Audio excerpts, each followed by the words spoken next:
I can see why some people are nervous, because the moment you go on record about it, what is God, right? Yeah. Potentially half the planet are going to hate you. Well, then here's the great actor, Yeah. Hugh Jackman, and he is saying all these very sensitive things about God. Well, I just believe that when you speak on anything, you should speak openly, freely, without censorship, unprepared, as best you can.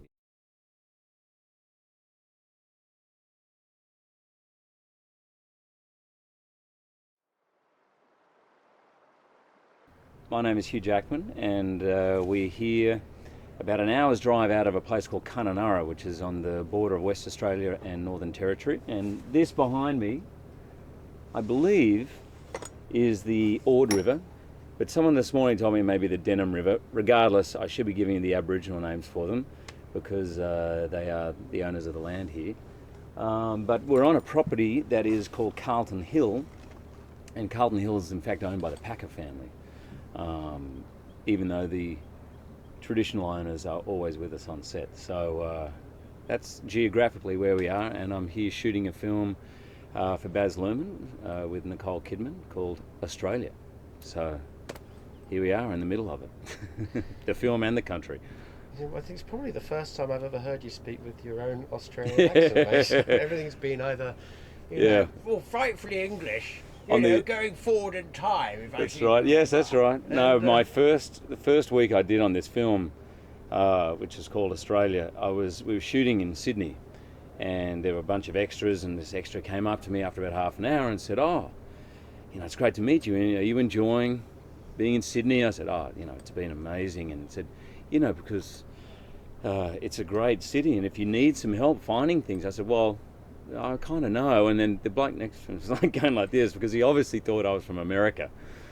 And I just let him play along for about a week. It's a great place you have here. My God, the harbour. Oh, it's the amazing. Harbour. Oh, the Opera House. The Opera House. Wow. So I'm going to ask you some very simple questions, and I'm going to start with the simplest of the lot. Yeah. Hugh, what is God? Simple question, what is God? Take about a lifetime or lifetimes to work it out.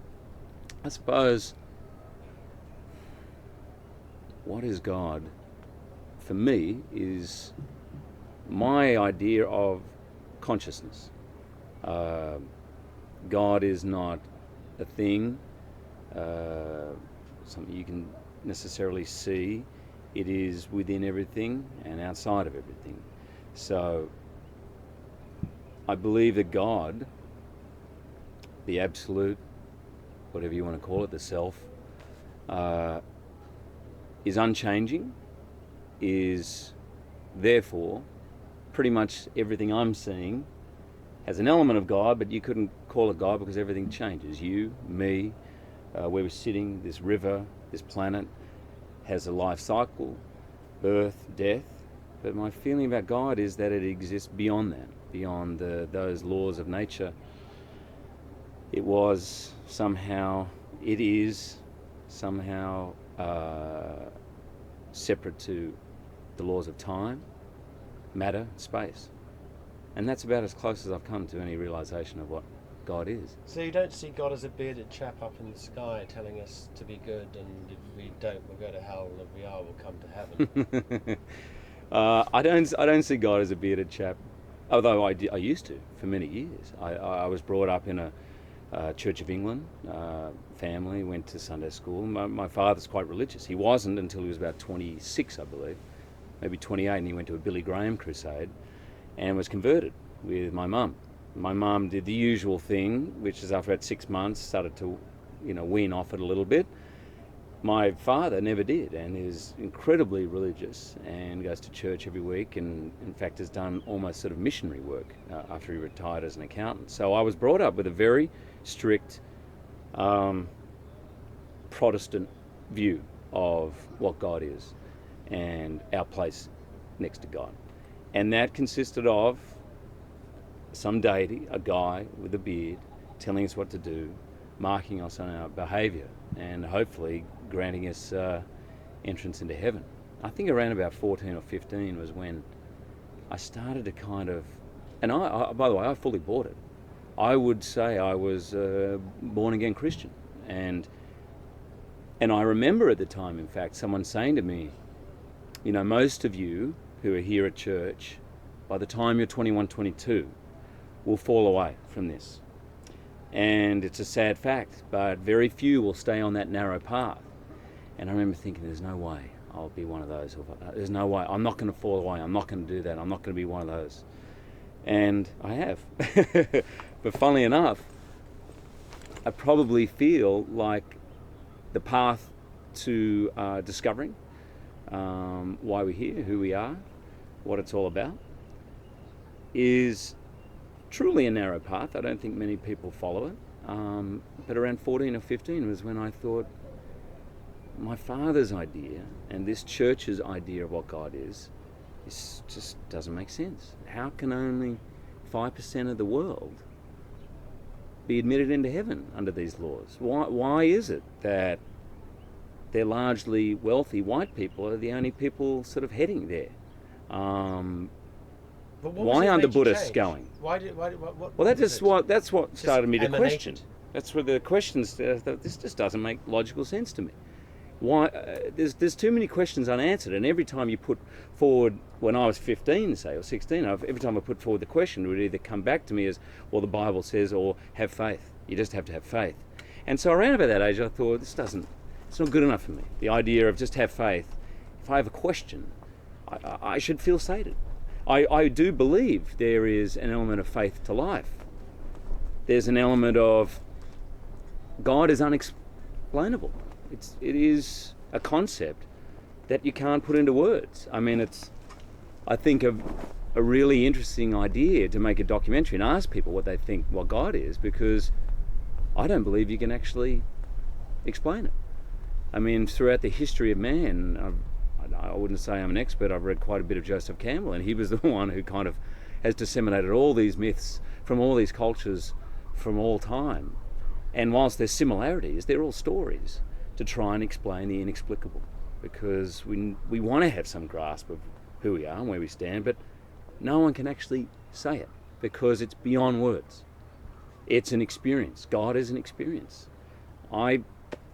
Sorry, mate, I feel like you want to ask me questions. I'll keep going. I think you're making a lot of sense. But I meditate. I was introduced to meditation about 15 years ago, and I meditate twice a day. And if I ever feel close to knowing what God is, it's somewhere in the boundary of that half-hour period, twice a day when I meditate. I think the basic idea of the meditation I do is to quieten the mind, to just let all that instrument calm down.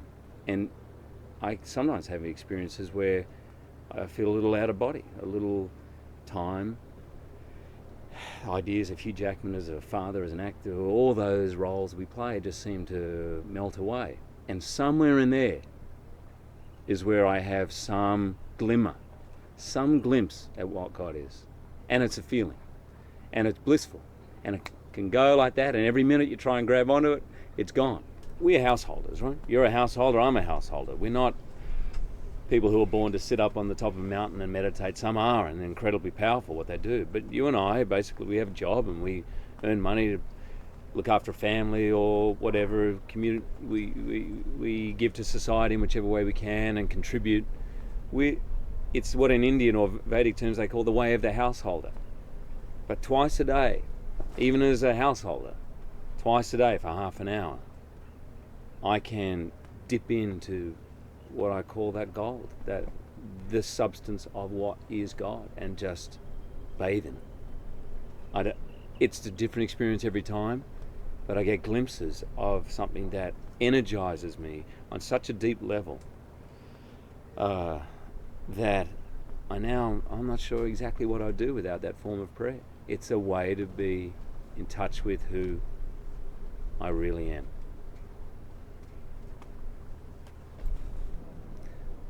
I did a film called The Fountain, with Darren Aronofsky directed, and if you get a chance to look at it, it's his version of, I think, the meaning of life. And there was a truth in that, which is much of our life, our experience of this body, of being in this creation is of duality. That in fact there is an interviewer, an interviewee. There is a man and a man, or man, woman. There's night and day. There's pain. There's death. There's life, death, pain, pleasure. The world exists in this duality, and that in fact God exists beyond that, or the concept of God or truth is beyond those things. So as a child, God was very much me wrapped up in good and evil, God and the devil. And for many years I thought everything that was good was God and that everything was bad was the devil. And I suppose now my understanding of it is that it's neither and both at the same time. There's something beyond that. There's something beyond... I'll try and think of very simple examples. I'm sitting here talking through this body to you, and the camera is seeing a form talking. And there is God within this whole entity and outside of it that exists beyond the words I'm saying, beyond the actions I'm using, beyond the space. There is something linking all of us. That to me is God. My training, I suppose, spiritually has gone from church to a place called the School of Practical Philosophy, where I've studied for many years. It's big in London. It emanated from London, and it's truly only about the search for truth, natural law, and how to live your life, basically, how to be happy. And through that, I've learned a lot of things, but the most potent examples I've had of that being connected beyond my physical form or beyond to someone I love or know or hate is in the theatre. And I've probably had 3 or 4 times where I've heard many actors describe it. It's almost a slightly out-of-body experience, but you can stand on stage with 2,000 strangers and feel like you know them intimately and they know you intimately, and feel completely safe. That everything, you can open up your heart and they're opening their heart, and you're completely connected. It's in that instant a feeling of absolute privilege that you can experience it, and so powerful that it raises the hairs on the back of your neck, and you can't. Here's the frustrating thing about it: you can't make it happen. You can try your heart out. You can be the most dedicated actor of all time, and you can always do good shows. But of all the shows I've ever done, the years of being on stage, probably only 3 or 4 times have I really felt it, and it's a pure blessing. And it, at the same time as you're there in it, it's this complete knowledge of unity, of community. If you're really listening, it's the space. It's the space between words. If you listen to great music, it's not always the music, it's sometimes the space. The greatest composers, I think, understood the space between the notes. And when you feel that, it's so uplifting. It's amazing. And we can get so focused on listening really hard and listening to the music that you forget. The experience of God is restful. It's, I feel, rejuvenating. I think modern day life, we often feel quite tired and quite run down. And that may be because we don't always observe to the laws of nature and laws of this body and how we should live our life. But I wrestle with this all the time. Is there a way that you can experience God when everything's crap in your life? Little things. I try and do this every day. I know you probably think I'm weird, but I will, at the end, of a shower always turn on cold, as a little reminder that that's not going to affect who I am. The experience of being warm, pleasurable in a hot shower, it's just an idea that that's better than cold. Is it comfortable to have a really cold shower in winter? It's not comfortable, but why can't God exist in that uncomfortability? Why can't you be able to find rest in that? When I go to the gym or work out, you're signing up to have some moments where it's really uncomfortable and painful. And I think even as much as 6 months ago, I used to resent it. I used to, and I can't wait till it's over. But I thought, why am I wasting my life only wanting the pleasurable, only wanting the comfortable? Why work so hard just for that when you know that at best a quarter of your life is going to be pleasurable and comfortable? At best. A lot of life is uncomfortable. A lot of this experience it's not easy. It's not. I don't care who you are. It's not easy waking up first thing in the morning. You don't always want to get up out of bed. But can you find God in that? And I think that's where I'm at right now. I think to find that space. I've sort of got off the track from your question. No, but there, even in the pain or discomfort, or I don't want to do this, there should be some rest. And then, funnily enough, my experience is you can kind of enjoy it. It's weird. You can kind of enjoy the things which most people are not and shy away from. Fear is something that is, I think, the greatest disease of modern times. I mean, stress, people call it stress, but it's just fear. It's just as adults, it seems no one wants to say I'm scared. I'm scared that I'm not going to do well at my job. It's like, I'm so stressed, I've got such a busy day, you know. But the fear stops you being able to rest. And lately I've been practicing this whole idea of just resting in the idea that I'm scared. You can't change it. You can't say to your mind, don't be scared. The worst thing, as you know, to a director, if you see someone you're interviewing is nervous, and you say to them, don't be nervous, it's going to do absolutely nothing. It'll probably make it worse. So it's best to kind of admit the human condition we have, and that it's not all roses, but still to be able to find rest in it. And I think that's God. I think God is somewhere in there. We all know the moment we get married and the joy of being married, that something's going to happen to that relationship. Either someone's going to die, it's going to break up, there's going to be pain. Equivalent to the attachment we have to it will be the pain from having that taken apart. And I suppose what I would love to be able to do, and what I'm working on, is being able to rest in the joy of it. And not that I've been through a breakup of marriage, but being able to rest in its destruction as well. Because that's not real, that's not God. None of those things are God. God exists in it somewhere.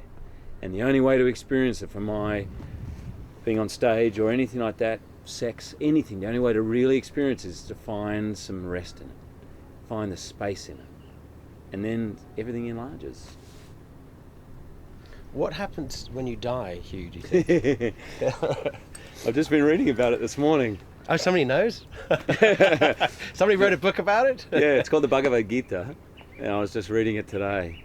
And I remember reading this thing, and it tells you what to do at that moment of death. And I remember thinking, oh man, this is like a fairy tale to me, because I've never actually faced a moment of prolonged knowing I was going to die, or thinking I was going to die. I haven't had that moment yet. But I have had a glimpse into what it will be like for me. I was researching this movie, The Fountain. I play a brain surgeon, so I was invited in to see some surgery. This woman, and just before we went in, the doctor told me that the woman was going to die. It was a recurrence of a tumour, and it was the size of he said almost the size of a tennis ball in her brain. He said, we're going to operate on it. And they kept her awake. It was the most extraordinary thing. They kept her awake so that they knew, as they're cutting into the tumour, whether they're cutting into speech parts of the brain or movement. So she was playing a kind of video game, lying down, the entire skull, the top half of the skull was off. and they're cutting in and they're asking her questions. She has to play this video game. But I've gone past the point. As she was wheeled in, I just had the information that she was going to die. And she had blonde hair. My wife has blonde hair. And for about a second, I almost was sick from the fear of thinking, what if that was her? And then I won't lie to you, then almost straight after that came the idea, what if it was me? And I was terrified, absolutely terrified. Because bottom line is, for all the work you might do in your life to prepare for that moment, I realised I was miles off it, miles off being ready. I mean, I think if I could aspire to anything, that great story about Socrates on his death, when he'd taken the poison, and the poison was going through his body, and he's explaining how it's going up his body, and he's starting to go numb in his feet, and his disciples, I suppose, for want of a better word, are crying, and he turned to him and says, "Why are you crying? I've prepared my whole life for this moment." And he was fine with it. He was absolutely fine, and in fact, quite calmly explaining what was going on in his body, because he wasn't attached to his life in the same way he wasn't attached to death. I think death, you said at the beginning of this interview, you said, I'm going to ask you a very simple question. What is God? And I think death is as simple as that. I think it's another moment. It's another moment that we live through. And my feeling is,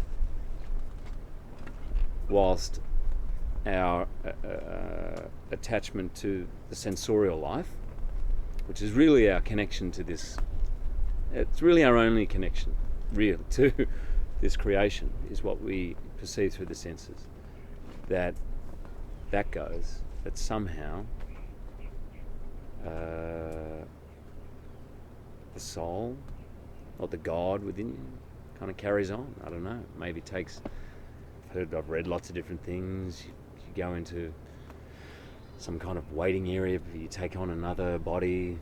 I mean, I grew up with the whole idea of heaven and hell, and there'll be judgment. And I think there probably is, but I think it's just more simple, cause and effect. Whatever happens beyond death will be due to what's been going on in your mind at that moment of dying. What about the concept of paradise being your life on earth now? What about the concept of hell? Oh, it's here. Being your life on earth now. I totally...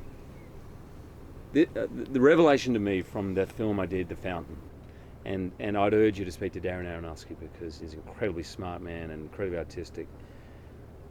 In the Bible, in Genesis, it talks about Adam and Eve being cast out, and the sword of truth, I think the flaming sword, which represents truth, is there to guard it. Because Adam and Eve eat from the garden of good and evil, the tree of good and evil, and they eat the apple, so they understand duality for the first time. Up until then, there was no concept of good and evil, of the tree of knowledge. There wasn't any understanding of duality. There was only an understanding of unity, of God. So from that moment, all of a sudden, God and man are separate, man and woman are separate. Oh, I'm naked, you're naked.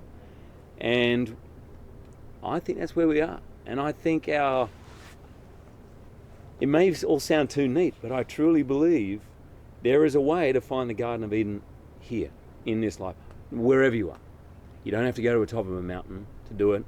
I'm born in Sydney, and I think you can find it in a suburb of Sydney. I think it's totally your interpretation of life, the way you live it. I don't think it's easy, but I've read enough people who are fully self-realized, I suppose, have fully realized God within them and within life, where they are in the Garden of Eden. I think there's been some examples of it in history, and luckily they've written things down. And I fully believe that paradise is available. And I say that only because I feel like I've had a few moments of experiencing it. Sometimes in meditation, I've had a few moments on stage, some moments in relationships. So paradise could be here on earth? Yeah. What about hell? What is your definition of hell? the definition of hell that I was taught when I was younger is absence of God, which I remember thinking at the time when I was younger, I thought, no God, I don't know how bad that would be. I remember thinking, I don't know how you go from absence of that to flames and all of that, fire and brimstone. But I do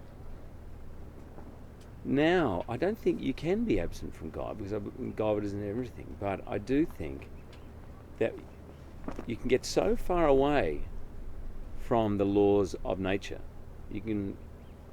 that the experience of life is hell. It must be. I haven't done it or been close to doing it, but people take their life.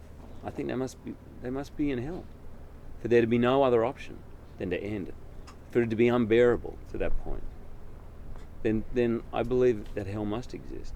They must feel so absent from any feeling of peace, truth, bliss.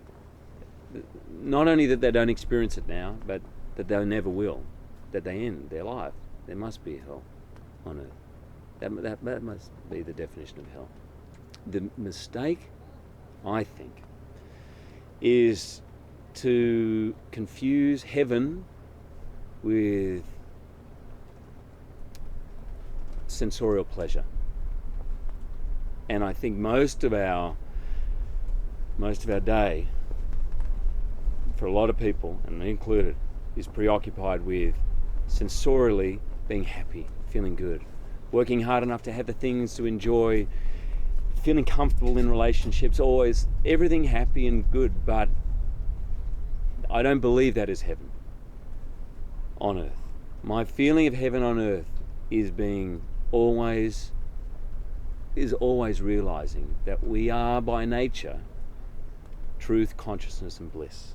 That is actually our nature. It doesn't mean that you won't go through pain, or things might be uncomfortable, but somehow within painful or hard times, there can be an experience of bliss. Like we watch a play, we watch a tragedy and can love it. Why can't we love our own life when it seems tragic? What is that? Why does that stop? And it's obviously to do with attachment. You can watch a play and you can be crying watching it and absolutely love it. And yet, if it was your own life, it could be to the point where you want to kill yourself. And that's because you're attached to it. Whereas when you watch a play, you're not attached to it. You just fully can enjoy the fullness of being human, the human experience. You can enjoy it. I think for me that's hopefully the secret. Why is there so much fighting over religion? There's no question more important in life than who are we, why are we here, and what do I have to offer to the world. And some people, I believe, out of fear that they might be wrong, can't accept someone else's opinion, can't be open to another idea. Sometimes, I think very rarely, people have a lot of power in that they can manipulate others, and they know that people's fears people are easily manipulated by fear. And some people do use that, but for the day-to-day person, they so want to be right in their choice and are basically not sure, which I think all of us aren't 100% sure, that they refuse to believe anyone, and it offends them to the point where, I don't know, they want to kill each other. I can't see, if you put Buddha, Jesus Christ, Socrates, Shakespeare, Arjuna, Krishna at a dinner table together, I can't see them having any argument. That's the way I look at it. All the things they have to say seem to have a commonality. They're born out of different times, out of different situations, different cultures, but essentially it seems to me to be the same thing. Sometimes, I told you I was brought up by a father who ended up getting into almost missionary work in China. And the church I was at supported missionaries, and I remember thinking how great these people were to go and spread. In fact, it says in the Bible, you must go and spread this. It's your duty to spread this. Tell the people. So they will go through incredible hardships. Some are killed, and through the years, many have been killed. They've also gone and shoved it down people's throats. And they've done it out of feeling they were right to do that. I'm really sure of it. I'm sure missionaries always feel that they were right. I mean, we can look back in history now at what some missionaries and what churches did and through Africa and out here in the outback of Australia, that just seems so, in a religious sense, imperialistic, incredibly imperialistic and aggressive. But I'm sure they felt they were doing the right thing. They were doing their duty. I think a lot of things get caught up in the organisation of religion. A lot is at stake, money and position in people's lives. And I read that book Siddhartha when I was 19, and it had such a profound effect on me, because here was a guy who was brought up the son of the king, and he had he did everything, all the rites and religious ceremonies, and he was brought up spiritually with the greatest knowledge. And he realised he had to go out and experience it and find it for himself, that truth for himself. And then finally he comes across the Gautama Buddha, who's this amazing Buddha, and becomes a disciple. And he kind of knows that this man is a fully realised man, but inside of him, after a little while, he says, I've got to leave that. I've got to go and find my truth. That is something that organised religion doesn't ever seem to have space for. There's a great Zen story of the bishop of something going to meet one of the Zen masters, and he comes up there to ask him questions, and he grants him, and he wants to go and talk to him, and he's filling his cup of tea, and as he fills his cup of tea, the bishop of whatever is watching, and it fills and gradually starts to overflow, and he's not sure whether to say anything, and it's overflowing, he's spilling everything, and finally he says, the cup is full. And he says, this is an illustration, the cup is like your mind. I won't answer any of your questions because your mind is full and you're not able to hear anything. And I think a lot of religion is like that. Yeah. They might want to ask questions, but it's all from that, you're wrong, I'm right, because it's not really there's no spirit of finding space. God is us and is not us. It's inside you and me and is outside of you and me. It is everything. I struggle with the concept. I understand the concept that everything around us is an illusion. I struggle with that because it feels really real to me, and the pain and the thoughts and the mind feels incredibly real. But I think I get a glimpse of what that is. Scientifically, microscopically, we can look so close to see there is movement that I can't see movement now, and your body looks incredibly real. But there is movement, but I just think the truth is that God, consciousness, is what binds all of this together, everything. And really, through all our ideas, it's quite simply what a gift this creation is. Everything about it. Whether it be times where you're hurting, or this human experience is amazing. It is here to be enjoyed. Not just the happy times, but even somehow the sad times are here to be experienced and fully experienced. And I think this creation has been given us to enjoy. And I think that if we do, that's probably about as close to God as we can get.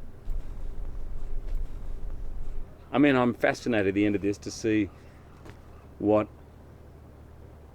you come up with as a filmmaker, asking people whether that experience of what God is there. And I've spoken to some incredibly wise people, and sometimes the wisest of them said to me, no matter what we talk about, don't hold on to it, just let the sound of my voice, just listen to the sound. And somewhere in the sound is the truth. And we're so trained from being this high to go for meaning, to analyse, to find truth, to work it out, pros and cons. And I think as we meddle, somehow that truth goes.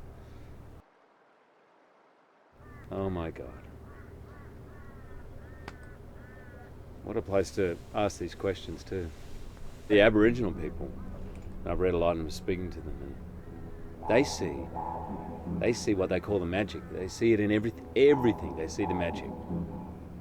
And I suppose that's what I mean by is God. God is us. You, me, the land, the creek, the interplay of so many different things that have to make this creation work is kind of, it's magical, it's wondrous.